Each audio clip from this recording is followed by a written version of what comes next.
18 countries meeting in Doha could not reach an agreement on freezing their oil output. The meeting concluded that we all need time for further consultation,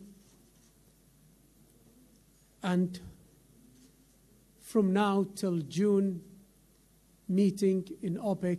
The lack of agreement is largely due to an impasse between Saudi Arabia and Iran. Saudi Arabia, the world's largest producer and exporter, had signaled it would agree to a production freeze if Iran did. But Tehran has consistently refused to limit its oil production, saying it has to regain the share of the market it lost as a result of international sanctions, which were imposed to curb Tehran's nuclear program. If we wanted to send someone, it would have been to show support for the decision. But as we are not going to sign anything, and as we are not part of the decision to freeze output, we decided it was not necessary to send a representative. The price of crude oil sank to as low as $27 a barrel earlier this year, compared to $115 in June of 2014, as a result of a glut of oil on global markets. Some analysts say capping output will not improve oil prices in the short run.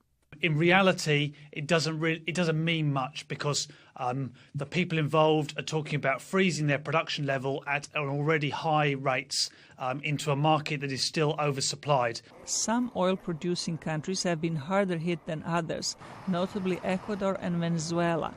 But sliding oil prices also have hurt Russia's economy. Days before the Doha meeting, President Vladimir Putin said the government is planning to partially privatize state-controlled oil giant Rosneft. We will be searching for a strategic partner who understands and knows that one should not be greedy while buying, let's say, 19% of shares in Rosneft, and that one should not pay attention to the current share price, but should look into the future. Oil prices rose above $40 per barrel last week on the expectation that a deal would be reached on Sunday. But with no deal, they are expected to plummet again this week. There are fears that continued low oil prices could hurt the global economy. Zlatica Hoke, VOA News, Washington.